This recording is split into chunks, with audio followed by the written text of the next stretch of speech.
So this is the March 2020 MEC Minute, and our conversation today is going to be a continuation of last month's presentation. Last month, we talked about the novel coronavirus, or currently known as COVID-19, and this is now part 2. So, why are we talking about this? Well, the novel virus, the COVID-19 infection, was unknown about 5 months ago, and it's now a global healthcare concern. It continues to be a dynamic, ever-changing pandemic. When we first talked about it last month, it was more of an epidemic in China, but now it is worldwide. The spread can be limited, however, by following some simple infection control procedures. Part of that is what the governors put in place, such as social distancing, staying away from work, closing down businesses. But as EMS providers, some simple infection control procedures can reduce your risk of exposure and developing infection to this germ. Also need to have this conversation today because we're making some significant changes to the MEC MS protocol for those treatments that we may have routinely provided in the past, but which now seem to be contraindicated for patients with COVID-19 infections. I'll get into the specifics a couple slides from now. So this is a slide that I pulled from last month's discussion. Last month, when I recorded this, there were 80,000 cases of COVID-19 across the world. Majority of them were in mainland China, and the United States was 9th on the list in terms of number of reported cases. And at that time, China had the highest number of deaths, and Italy itself was really nowhere near the top in terms of reported deaths from this illness. This is a picture of the same slide, same web page that I took this morning as I was preparing for this talk. So we've gone from 80,000 to 100,000 cases. The United States has gone from 9th on the list in terms of number of reported cases to 1st on the list. We have replaced or bypassed China on that.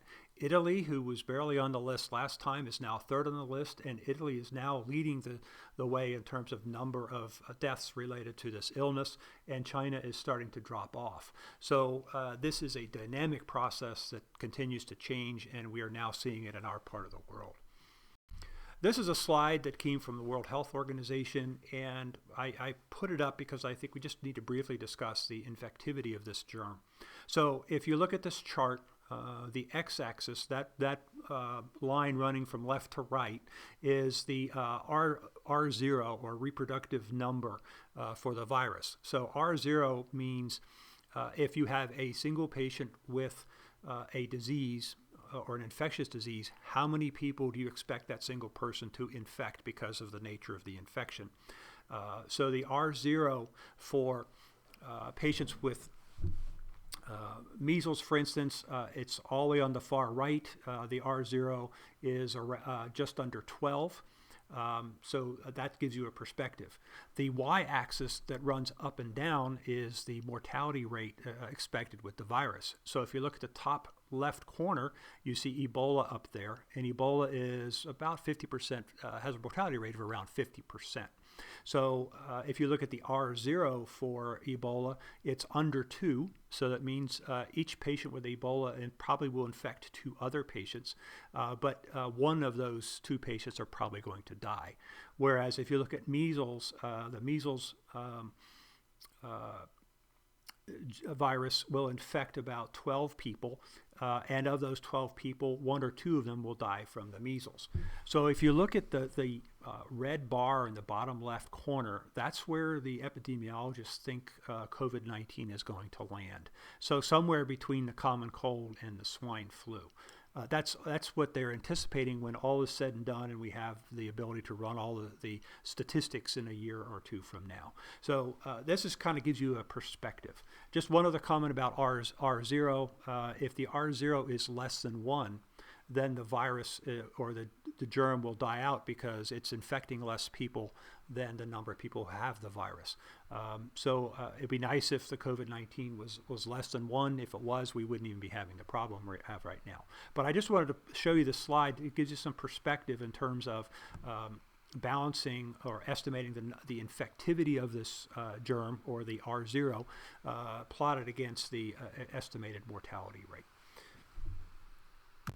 Just a couple quick comments about PPE. This is a algorithm on use of PPE.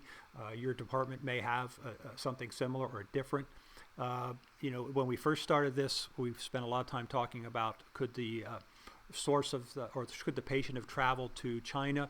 Now the question is more, has the source patient or the patient you're caring for been around anybody who's been previously diagnosed with COVID-19 or is suspected to have COVID-19? For a lot of what we do, we should do that standoff assessment of the patient, minimize contact with the patient, and minimize the number of crew members involved with patient care. So those are all things to think about. We ideally would use as much PPE as possible, but we also realize that the N95 masks or half-face masks may be less available than we need, and the CDC has made the statement that we can use surgical masks in place of N95s for most patient care. However, if we're doing any airway procedures, we need to fully gown up.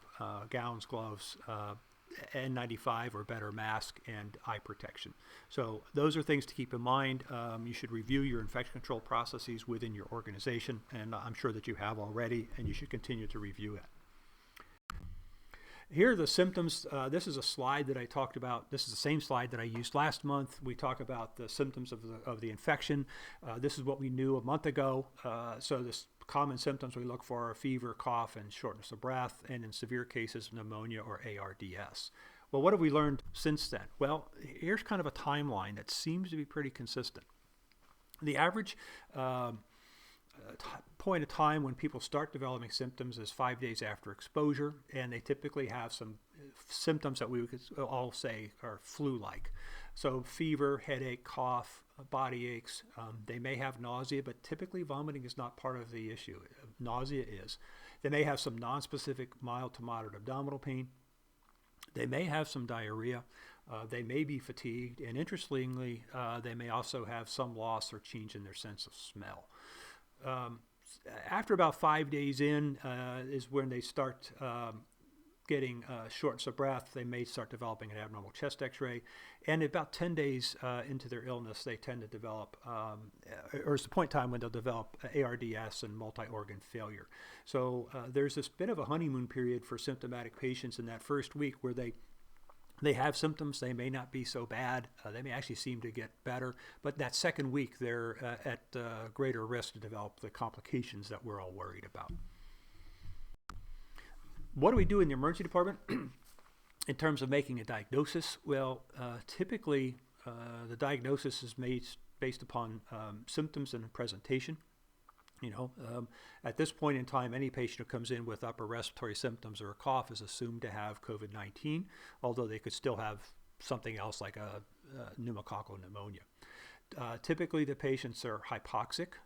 Their chest x-ray is abnormal, and the abnormality is that they will have infiltrates on the chest x-ray in more than one area of the lungs. So typically they have bilateral infiltrates. If the patient has a single infiltrate that looks pretty thick and solid, it's probably a bacterial infection and not COVID-19. Whereas if they have multiple infiltrates through both lungs, it's probably COVID-19.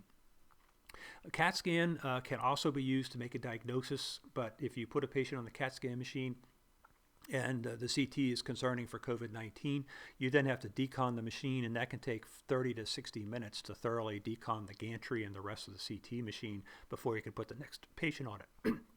So typically, we're not using CT to make a diagnosis just because of the amount of time it takes to clean the machine after the patient's been in it or on it.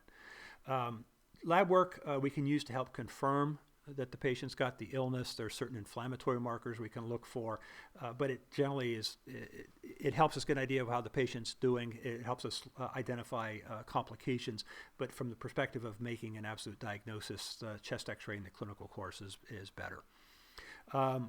We can do a swab for COVID-19, but currently for many of our patients, there's a delay in turnaround time, and definitely the results are not back while in the emergency department. ODH will provide fairly quick turnaround time on admitted patients, but they won't do it if a patient is discharged, and their criteria are very strict, and they don't waver from their criteria. We hope that in the next 3 to 4 weeks, all of our hospital labs will have the ability to do rapid testing in their own labs for this disease in a fashion similar to what we're seeing for influenza or some of the other infectious processes. The issue right now is the reagents the lab needs to do the tests are not yet commercially available, but they're anticipated to be delivered within the next month.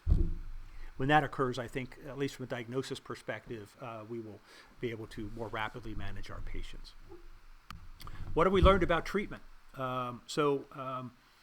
We've learned that hypoxia is common in patients suffering from COVID-19 infections, even though they may not have symptomatic dyspnea. So the patient may not be showing that much work of breathing, even though their pulse ox is in the 80s.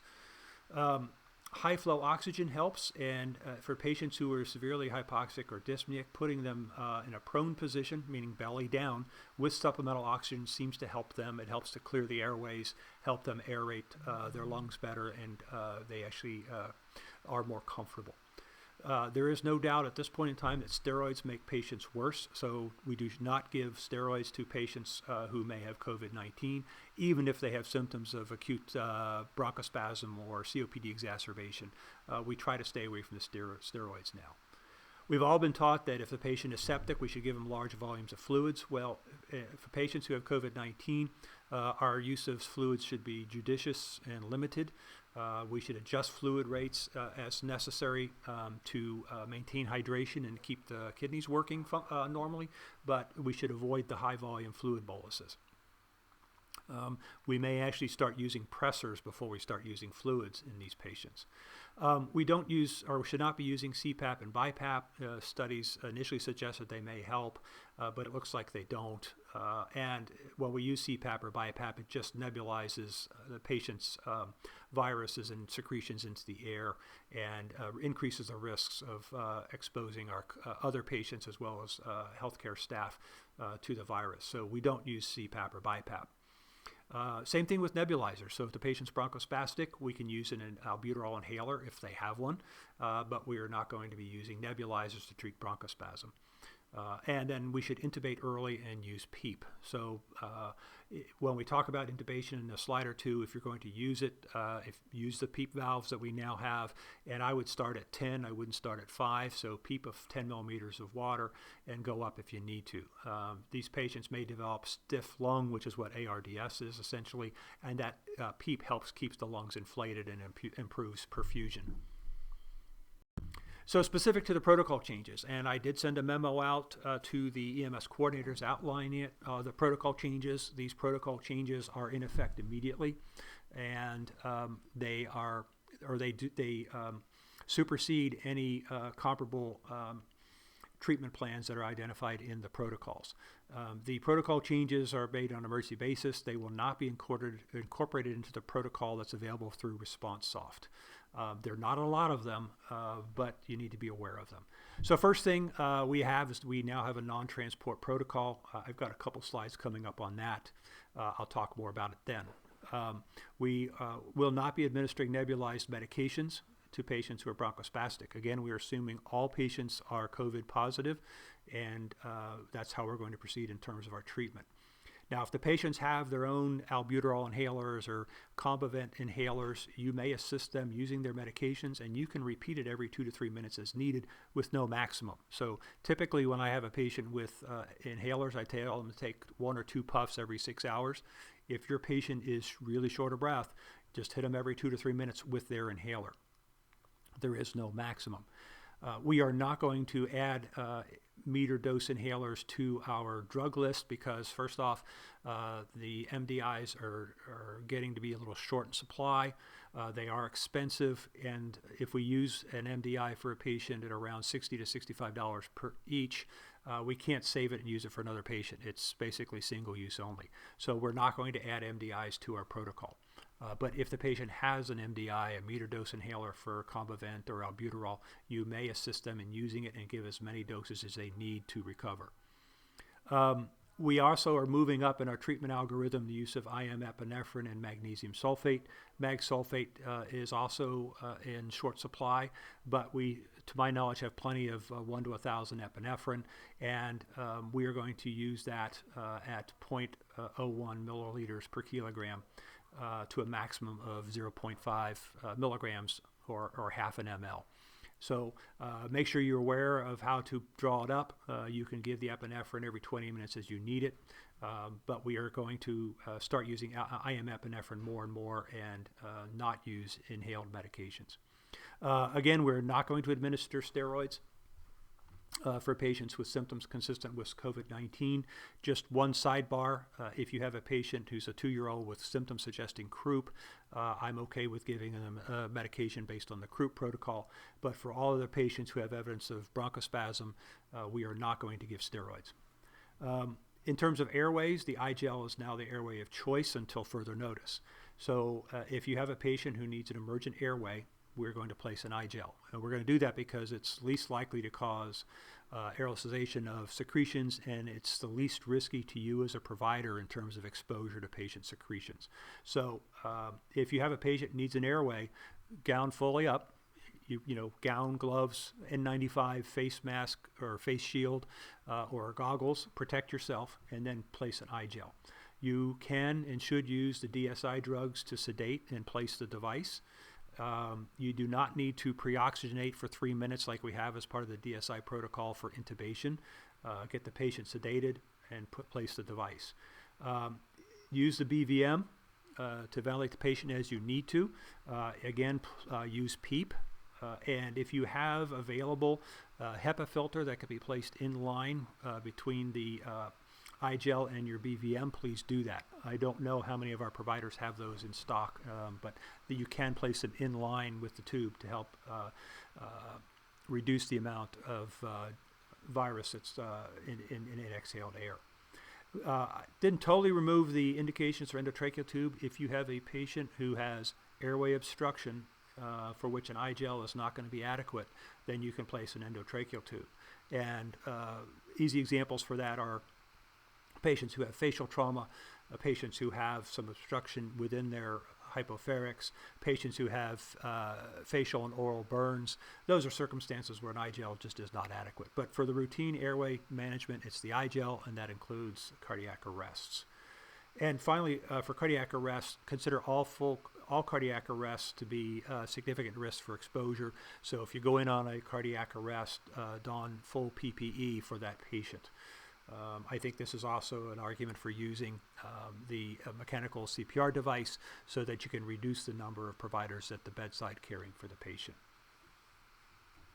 I want to talk now about the non-transport protocol. This is what it looks like.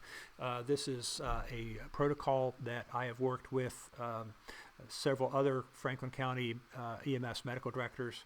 Actually, it should be, I should say, Central Ohio, and that would include Dr. Lowe from Columbus Fire, Dr. Cortez for Ohio Health, Dr. Larimore from Ohio State.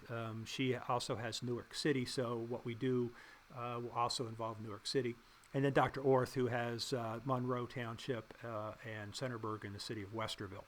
But this is a protocol that we've put together for the non-transport of possible COVID-19 patients who have minimal symptoms. We have agreed that when this is implemented, all of our agencies will implement it at the same time. So it will be Columbus Fire, MEC EMS, those agencies that are provided medical directorship by Drs. Orth, Larimore, and Cortez. So once we pull the switch, everybody's doing it. We do that for several reasons. First, it provides protection in terms of we are setting community standard because this is how we've agreed to do it. And the other is if we do this and one department's not transporting, we're basically reserving their assets, their resources to provide mutual aid to other departments that are not following the protocol, and we would like to avoid that. So this would be implemented when the medical directors, in consultation with their chiefs, agree. It's my anticipation that this would probably be implemented by the first week of April.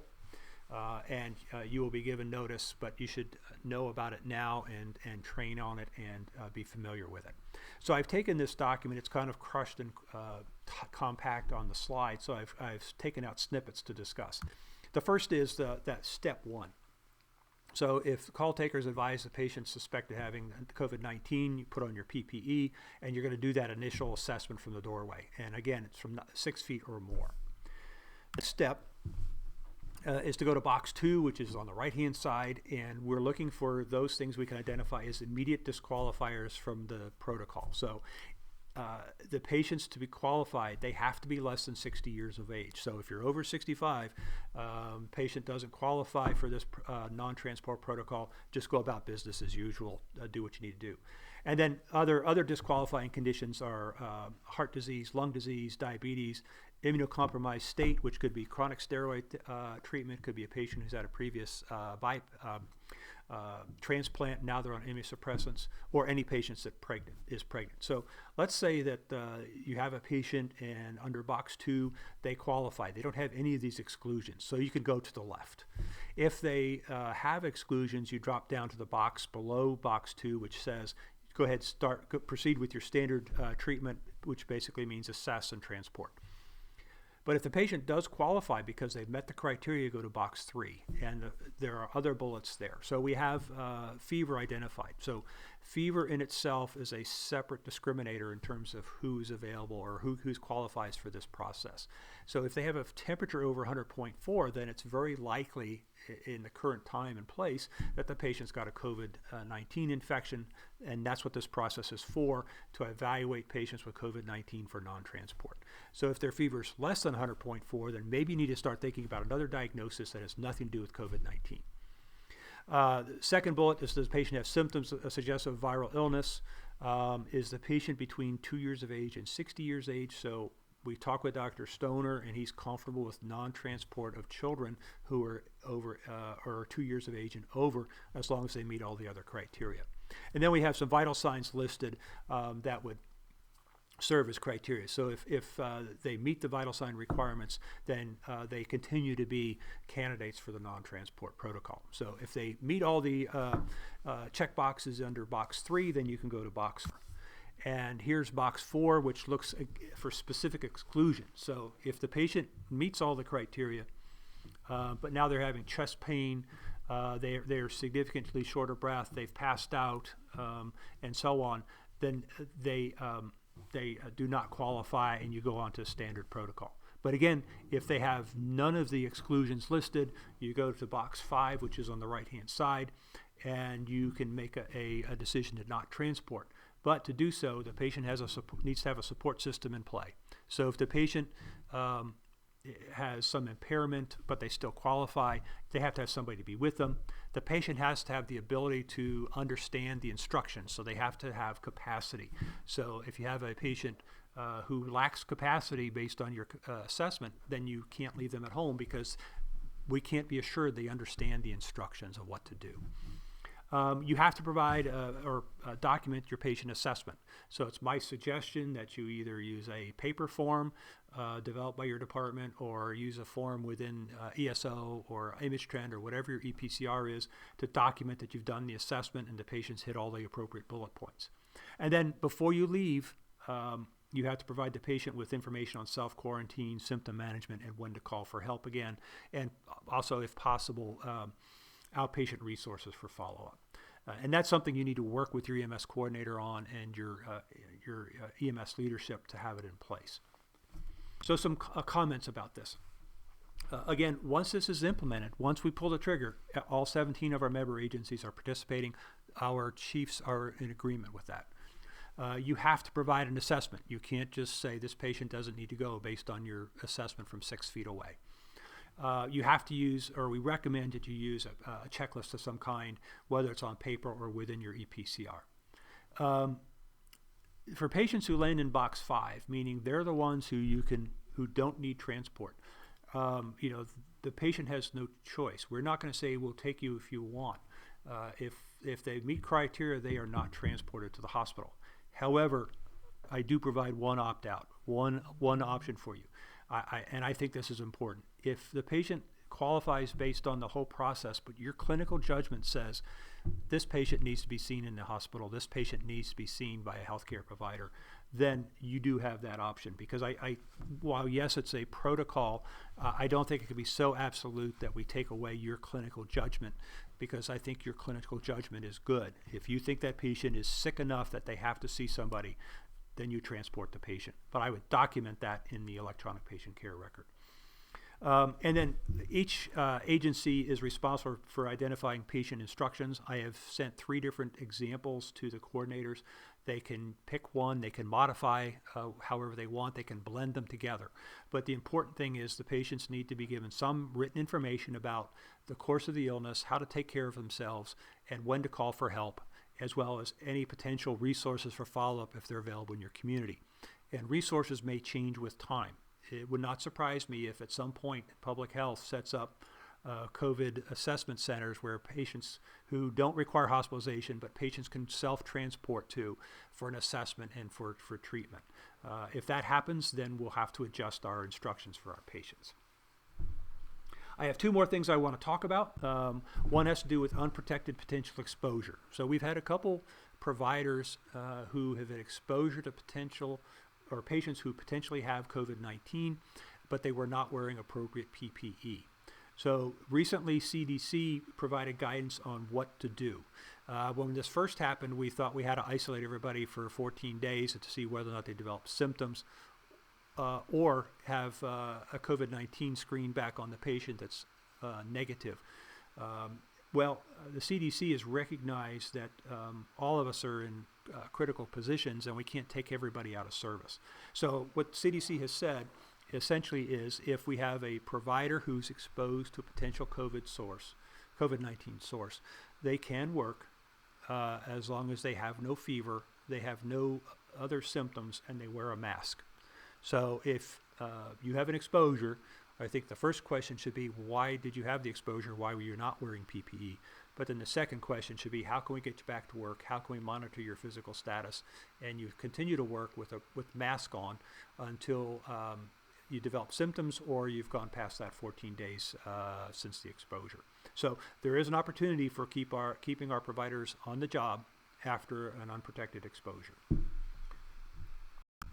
The last thing is, if somebody has a positive, or if one of our providers develops COVID-19, it's documented based on a positive test, what are we going to do and when can they go back to work? Well, the CDC has offered 2 strategies. One has to do with repeat testing and follow-up, which basically requires 2 tests obtained at least 24 or more hours apart, both of them being negative after an initial one that was positive. So you tested positive, you seem like you're getting better. We're going to do 2 more tests on you to verify that you're better, that you can go back to work. So that's a test-based option. The other strategy has to do with symptoms, and it's a strategy I prefer. So essentially the CDC has said if you've been sick for at least 7 days and you have been without a fever for the last 3 or more days, meaning no fever without needing Tylenol or ibuprofen, and your symptoms have been improving for the past 3 days, then you go back to work. Now you should be masked you should wear a mask until your symptoms resolve, but you can go back to work if you've been sick for more than 7 days or more, and you've been improved for 3 days or more. I like that strategy better. In part, that's because there are some studies that suggest that follow-up testing can remain positive for quite a while, even though you're no longer sick. And it may be one of those conditions where you're still shedding virus. That virus may no longer be infectious, but you're still shedding virus, so you may still keep coming back positive even though you're clinically free of disease.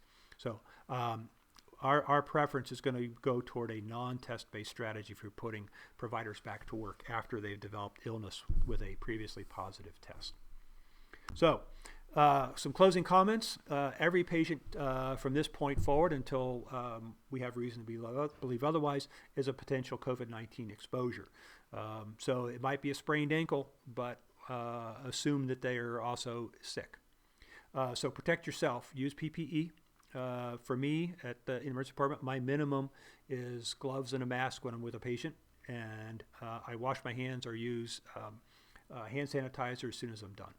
The other thing is if you develop symptoms of illness suggestive of COVID-19, report it, get your temperature, and work with your chief and officers to determine whether or not you're going to report to work or go home from work. So, be honest with yourself, be honest with others. Finally, sources of information. The Ohio Department of Health has its web page up that is very good. CDC also has a web page up. There is plenty of information out there.